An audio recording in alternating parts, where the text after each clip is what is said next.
Si uno va a su cuenta en Twitter, se encuentra con que dice Wednesdays, 3 p.m. Toronto Time, Cocktail Radio Season 6, Looking Forward for Carmen Cancino by Guido el Barman.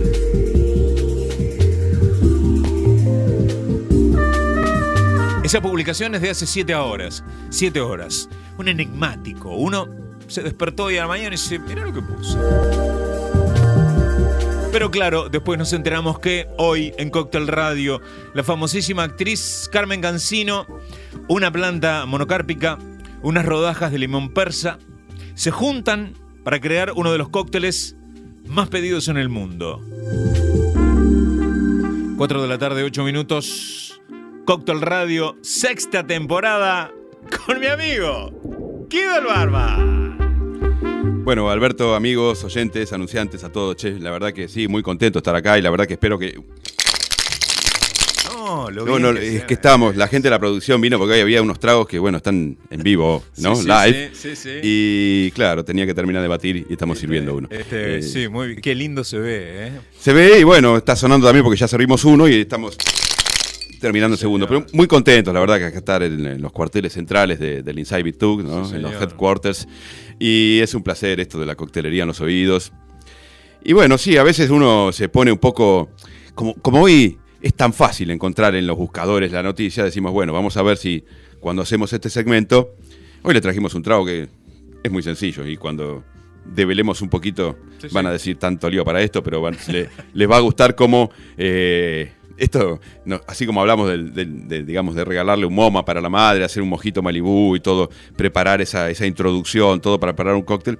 Y en este caso también era interesante ver cómo a veces de algo que lo tenemos casi al alcance de la mano en los mercados, que es muy común y que prácticamente lo vemos todo el tiempo, se producen noticias que nos renuevan incluso ahora.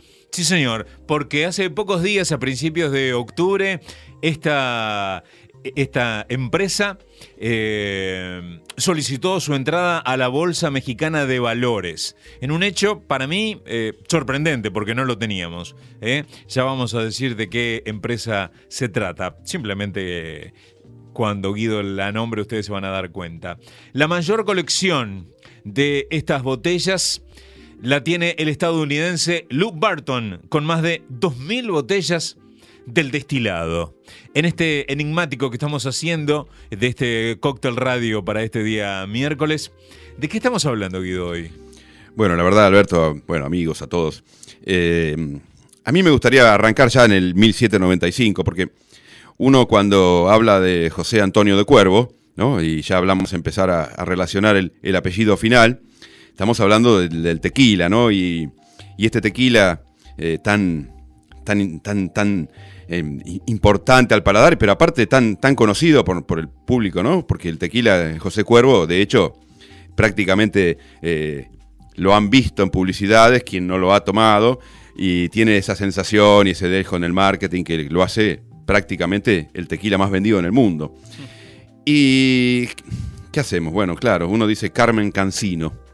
Justamente hace poquitos días, el 17 de octubre, de hace 98 años, ¿no? De 1918, nace Carmen Cancino. Y uno me dice Carmen Cancino, José Cuervo, y empezamos a relacionar un poco las historias porque estamos hablando ya de entrar en un cóctel que lo vemos casi prácticamente durante toda la época estival, que lo tomamos y lo disfrutamos porque lo pedimos frozen, lo pedimos batido, lo pedimos servido sin hielo. Entonces cuando uno habla de un margarita dice, claro, José Cuervo, tequila, un margarita.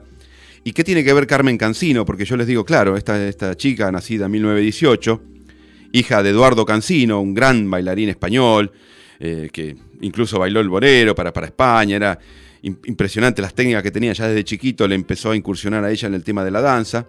Y desde muy pequeña, ya cuando tenía 11, 12 años, hacían los Cancino Dancing, en la parte de todo lo que tiene que ver con Los Ángeles, con California. Y bueno, también era la época de la prohibición de la ley seca, donde había mucho turismo norteamericano hacia Tijuana, hacia México, claro, porque ahí se podía beber. Y bueno, padre e hijo, claro, las leyes americanas no permitían que los menores trabajaran, y aunque ella bailaba con el padre, se veía como que trabajaba. Y tuvo tal éxito, claro, empezó desde muy chica, y ya entrado los comienzos de 1930, 1934 para ser más exacto, justo digamos, la talla inconfundible, ¿no?, de estos muchachos que empezaron a hacer incursión en el cine, ¿no?, como Jackie Chan o Spencer Tracy. Ella tuvo un papel protagónico, pero no protagónico, ¿no?, ya un poquitito más abajo, así le dieron el primer rol hablado en Under the Pampas Moon, que vendría a ser bajo el cielo, bajo la luna de las Pampas, y ella representaba a una chica argentina, ¿no?, una película de 1935. Y ya en esa película ella aparece como Rita Cancino, se cambia su Carmen por Rita. ¿Por qué? Porque se llamaba Margarita Cancino. Pero bueno, cuando entrado ya a los finales de 1930, conoce a Hudson, que Hudson es su promotor y la empieza a llevar a más películas, empieza a trabajar ya con Fred Astaire, empieza a trabajar ya con Gene Kelly, empieza a trabajar ya con Orson Welles. Casualmente se convierte en su segundo marido, y justamente esto protagoniza una revolución en la historia del cine, porque justamente con Orson Welles se da esto que en 1946 revoluciona todo lo que tiene que ver con la técnica del cine y del film noir, ¿no?, como se le decía en esa época, aquellas películas que tenían un poco de misterio, un dejo romántico, muy misterioso, y el papel protagónico era Glenn Ford, y ella ya empieza a tomar el nombre de su madre, ¿no?, para entrar en el Hollywood de Los Dorados del 1940, y el nombre de su madre se llamaba Volga Hayward. Entonces ella pasa a llamarse Rita Hayworth. Y cuando uno habla de Rita Hayworth, claro, habla de una de las mejores bellezas del cine norteamericano, probablemente del cine mundial. Está considerada entre las 19, 20 mejores actrices del mundo. Fue una sex symbol durante todo el 1940. Tanto es así que, bueno, ella tenía, digamos, la singularidad de siempre hacer el mismo chiste, porque la película de 1946, que se llama Gilda, donde ella interpreta a una mujer terriblemente... fuera de lo común para la época, porque se la ve incluso bailando en esos vestidos ajustados, que era con unos guantes, y se empieza a quitar los guantes cantando ante un público muy masculino, y era una revolución para la época en todo lo que tenía que ver, claro, con esto de mostrarle al público masculino, que acá está, incluso lo vemos hoy en día, ¿no?, que todo lo que tiene que ver, y ella protagonizó en esa de Gilda de 1946 toda esa singularidad que lo que tenía la feminidad, que era por encima, ¿no?, de todo lo que tenía que ver con el público masculino, y cambió prácticamente la historia del cine. Fíjese cómo la ha cambiado, que ese mismo año los norteamericanos detonaron en el atolón de Bikini, cerca de las Marshalls, la cuarta prueba de la bomba atómica, y la bomba atómica tenía escrito en letras negras de más o menos unos 5 centímetros, viene Gilda, cosa que no le gustó mucho a ella, ¿no?, pero porque era una activista pacifista. ¿Qué es lo que pasa con esto y por qué se lo relaciono? Porque ya, digamos, al finales de la prohibición, en 1933, y el advenimiento de ya las campañas de marketing en los Estados Unidos para introducir todo lo que tenía que ver con las bebidas blancas, el vodka, el tequila. Y el tequila es hecho esa planta que viene, claro, es milenaria. Uno ve los campos, ahora con digamos, el Google, con YouTube, puede ver esos campos llenos de plantas de ágave azul, que es como si fuera una yuca hacia arriba, que tiene un tallo central y muchas ramas que van cayendo, pero todo hacia arriba. Y es una planta monocárpica, porque es una de esas plantas que solamente florece una vez en su vida. Es como, por ejemplo, el bambú. El bambú tarda más o menos 20 años en florecer. Incluso hay casos hasta 100 años que tardan en florecer. Y esta planta policárpica, el ágave azul, ha dado en el transcurso de las centurias, en el transcurso del tiempo, una fermentación de su interior y una... digamos, transcripción a lo que es un mosto, porque le agregan unas levaduras y lo dejan fermentar, y con esa fermentación logran hacer la técnica que nosotros hacemos, el calentamiento. En este caso lo calienta por más o menos 48 horas, sin llegar al punto de ebullición, porque es cuando justamente ese mosto no alcanza antes que el agua, y ese líquido se condensa, y de ahí se obtiene este tequila. Y el tequila es de la región de Tequila, ¿no?, de Tequila, de la provincia de Jalisco, ahí, digamos, casi prácticamente contra el Pacífico, ¿no?, la región central. Hay 5 provincias más que tienen la denominación de origen de lo que es el tequila. El tequila es el producto número 1 de México, ¿no?, digamos, incluso la UNESCO ha protegido los campos donde hay millones, búsquenlo, porque ágave azul, y son millones de campos, ¿no?, uno al lado del otro. Y claro, tiene la singularidad de esta planta que, bueno, una vez que florece muere, pero da por una especie de polinización a través de una especie de murciélago, da unas nuevas plantas alrededor, y siempre se mantienen activas. Y esta fermentación y esta destilación del ágave azul ha dado que México, bueno, haga que el tequila, cuando uno nombra tequila, uno nombra Manito, y ya lo reconoce como México. Y esta incursión, más o menos a finales del 30, ya Ramón Becerra en México, digamos, empezó a incursionar en lo que era mezclar un poco de tequila, un poco de Cointreau y un poco de lima. Y Cointreau, cuando hablamos de Cointreau, hablamos de Edouard Cointreau, 1849, que inventó lo que es el Cointreau de hoy en día, que es el licor de naranjas, increíble, ¿no? Entonces esta incursión ya del tequila, entrados los finales de 1930 y comienzos de 1940 en el mercado americano, logró que la imagen que le daba Rita Hayworth al cine se transformara en, digamos, algunos lo asocian con el hijo del embajador, con la hija del embajador alemán en México, que también se llamaba Margarita, pero no, realmente la entrada al mercado americano se da gracias a Carmen Cansino, a Rita Hayworth. Y esta incursión del Margarita logra que se tenga una singularidad con el trago que lo ve hoy en día. Uno hoy ve los margaritas que se le agrega Blue Curazao para hacerlos en azul, los ve con frutillas porque los hacen ya dulces, los hacen de mango y le da un toque más dulzor al paladar para entrado ya del siglo XXI, pero la singularidad de tomar un José Cuervo, que bueno, 1795, toda la familia hoy, la familia Beckham, que pareció a Beckham, pero es Beckman, la familia hoy todavía tiene ya la 10ª descendencia, o sea, a pesar de que cambió el apellido por cuestiones parentales, siguen perteneciendo al directorio de José Cuervo. Y desde, claro, 1795, pasamos por 1849, Edouard Cointreau, y vemos como Rita Hayworth en 1946 tiene este famosísimo Gilda, que para todos aquellos que vean su You Can Blame on Me, que me puedes disculpar a mí, ese video donde ella canta muy sensualmente, que tiene las connotaciones de cómo ha cambiado las culturas del tiempo en todo lo que tiene que ver con el trato hacia la mujer, cómo hemos avanzado y la hemos beneficiado hoy en día. Pero claro, también se tienen que tomar un tequila, ¿no? Y el tequila es esta forma de tomarlo así de una manera un poco más elegante, porque vamos a proceder a... Fíjense cómo será que la misma firma ha elaborado esos mismos vasos que parecieran una copa de champán media más grande, que tiene como una especie de cactus en la parte de la garra, que, digamos como de donde se agarra pareciera que ser como la base del cactus, y bueno, la parte de arriba semeja a un sombrero invertido bien connotativo con lo que es el México, la cultura de México, ¿no? Y bueno, tequila quiere decir el lugar de los trabajadores, ¿no? en el idioma, digamos, en el idioma nativo, ¿no? de los mexicanos. Y esta forma de tomarlo va a ser simple, porque vos vas a decir, bueno, tenés un margarita, entonces pones en la coctelera. Primero vamos a tratar de hacer la técnica, porque después nos va a costar, ¿no? Lo primero que tenemos que hacer es conseguir una lima. Se puede hacer con la lima persa, ¿no? Que es la lima de Tahití, también se puede hacer con el limón, se puede hacer con el key lime, que es como si fuera la lima ya más madura. Vio cuando uno va al mercado y están las limas verdes que le dicen, bueno, valen tanto, y tenés estas más baratas que valen menos y están de color amarillo en la parte de afuera.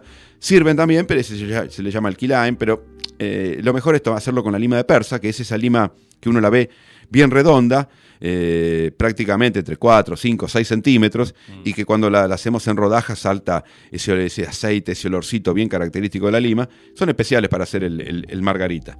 Ya les digo, se puede hacer con limón, ¿sí? Queda un poco más áspero, un poco más ácido al paladar, pero con la lima va perfecto el maridaje. Y bueno, la técnica es primeramente ver cómo el público lo quiere, si lo quiere dulce o lo quiere seco. Esto es importante porque nosotros, de acuerdo al gusto del paladar de quien lo ordena, vamos a sombrerear. Así como tenemos la copa, que es un sombrero, nosotros tenemos un plato con azúcar y un plato con sal. De acuerdo a como lo quiere, agarramos una rodajita de lima y bordeamos todo el borde de nuestra copa de sombrero. Y bueno, si lo quiere de dulce, se introduce sobre el platito de azúcar. Y si lo quiere salado, o áspero o seco, como es la fórmula original y tradicional, se hace sobre un platito de sal. Una vez que tenemos esto ya preparado ante la vista del cliente, bueno, procedemos a hacerlo. Si lo quieren frozen, ya para las épocas más estivales, son las mismas medidas, pero batido queda realmente bien. Y la forma de batirlo es hacer la técnica del 743, que son 50% de tequila, digamos un 29% de nuestro Cointreau y un 21% del jugo de lima. Esto se traduce así, de esta manera. Nosotros tenemos nuestro tequila Cuervo, 1795, José Antonio de Cuervo. La verdad, un placer hacer estos tragos con él. a pesar de que ya no esté, pero nosotros lo recordamos. Y ponemos en la coctelera 4 hielos golpeados, que ya los tenemos más o menos preparados, ¿sí? Agregamos, en este caso son 35 mililitros, la técnica es según la International Bartender Association, son 35 mililitros de tequila. Si tenemos Cointreau son 20 mililitros, si tenemos Triple Sec como sustituto nacional usamos 15 mililitros y le agregamos 15 mililitros del jugo de lima fresca primero en el momento. Y bueno, eso la verdad que no tiene mucha connotación, se bate vigorosamente por 15 segundos y le da un fuerte dejo entre la mezcla de lo que es el tequila y la mezcla de la lima. Pruébenlo porque realmente queda muy bien al paladar.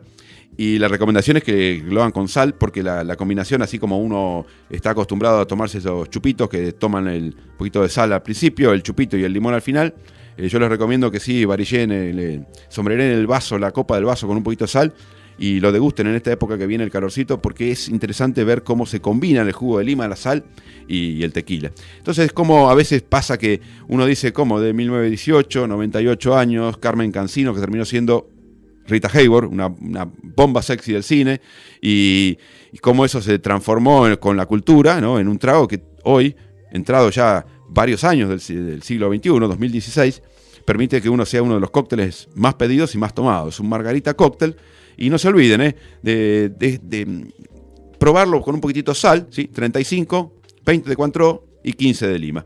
Es un margarita, me pareció interesante traérselos. Nuestro amigo bartender Guido el Barman para este segmento de Cóctel Radio.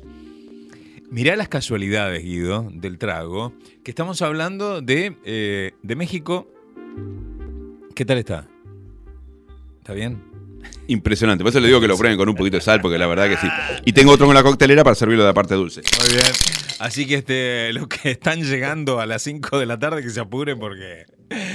¿Vos sabías que fue una de las primeras marcas en patrocinar el vóley de playa cuando este comenzó a jugarse en torneos profesionales en los 70?